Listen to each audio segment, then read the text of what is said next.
I said, boom, this your boy FED, Flat Earth Discussions, 3GD, 3G Deception. The boy Fed, Uncle Granddaddy. Look, let's start from square one. Nipsey's worst nightmare on Slauson Ave. You understand what I'm talking about? Nipsey would have never put his name nowhere near the purchase of a $2.5 million deal to purchase that lot. There was a group effort and business partner decision to buy after their worst nightmare put the press on them.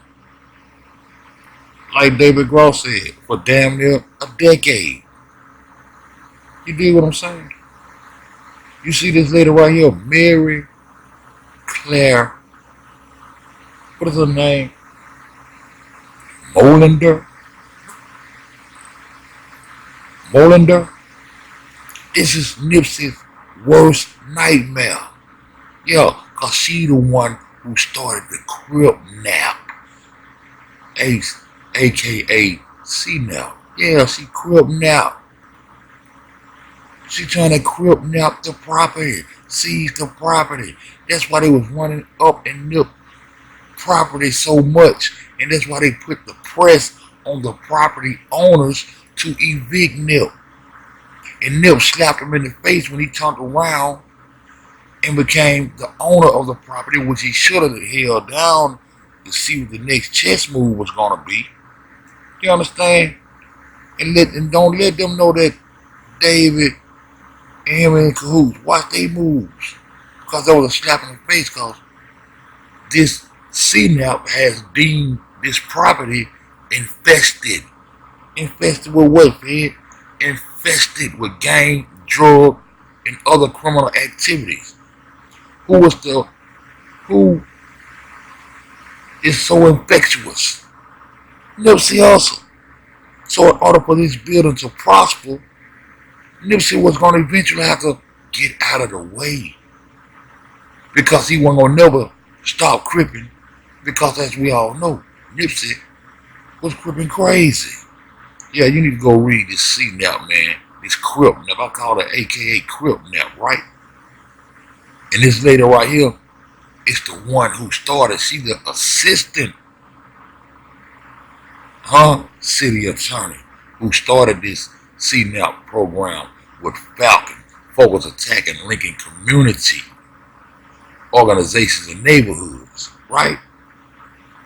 Let me show you how far back this shit go. You understand? I said, bam. It's a program where not only do we try to target the worst buildings in an area, but we also go out and work with the owners, apartment managers, and neighbors. Mr. Feinstein is the owner of this apartment building. And as part of our program, we'll invite the apartment owner in to sit and discuss with the police officers, the city attorneys, and the building inspector exactly. Come on over, Mr. Feinstein. Come on over here. Hi. How are you? Good to meet you. How are you? Go ahead. So we'll discuss what our concerns are and what steps we think the owner can take to virtually turn around the building. And plus Mr. Feinstein could fill you in on exactly what he did after we had the hearing. Okay, we bought the building about 9 months ago, aware of the problems with the building, aware of the drugs, aware of the gangs. We bought it at a very good price and took all that into account. And our intention was to come in, take the building, turn it around, deal with the drug problem in the building by eviction, deal with the gang problem by also eviction, and just take control of the building, improve the living conditions for the tenants, and obviously at the end of the road, get a better financial return. Since owning the building, I absolutely believe that the building has turned around. I think that the neighborhood in itself is a problem, and I won't say that the building, because of the high density, 70 units with the limited parking and the family situation, doesn't create problems, but I believe all in all we've pretty much got the drug problem handled. We have no dealing whatsoever of any narcotics from the building to the building. Our gang situation, we don't have any. This other lady that was here earlier, I think a lot of the complaints that she's talked about go back maybe 4 or 5 years. Since owning the building, I believe that we've cooperated with all neighbors, keeping the surrounding areas clean. And I think that the before and after pictures will speak for themselves. We had the connection with Falcon maybe 4 or 5 months ago. They contacted me, asked me to come down to West LA to a hearing.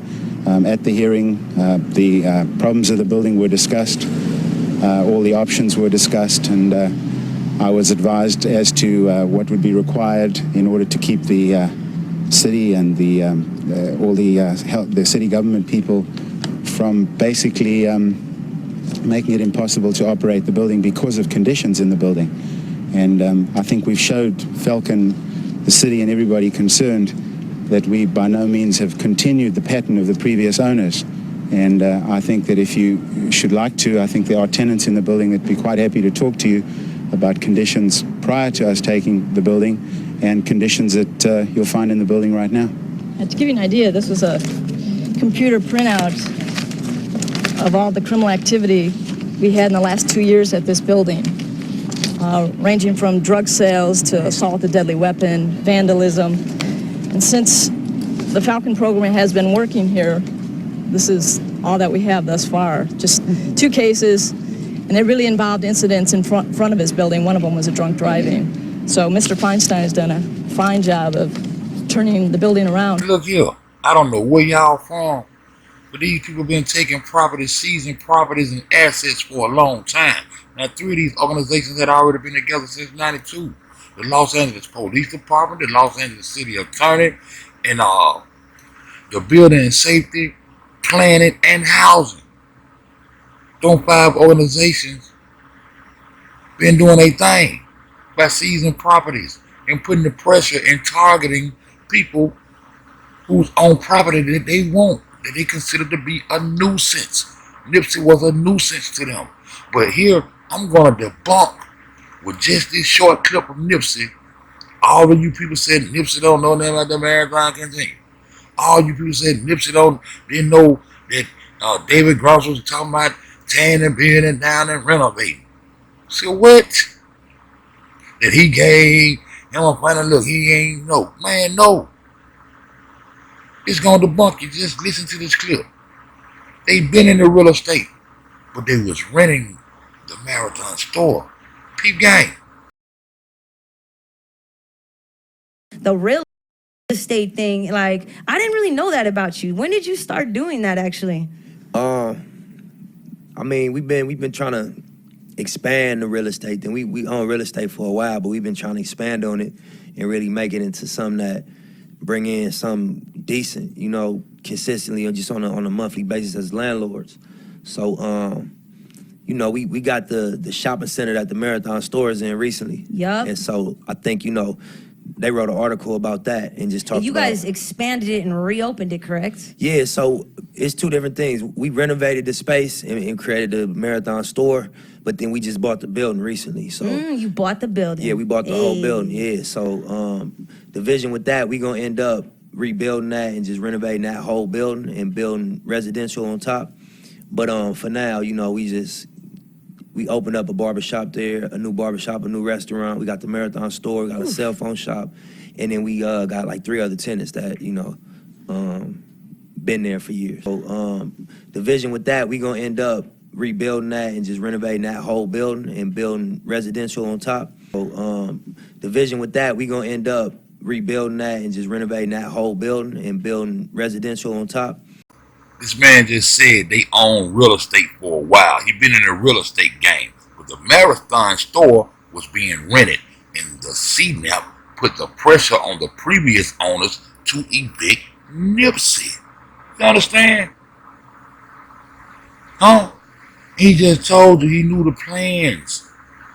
And Nipsey couldn't put his name anywhere on that property because the heat from the CNAP, from the Cripnap was on.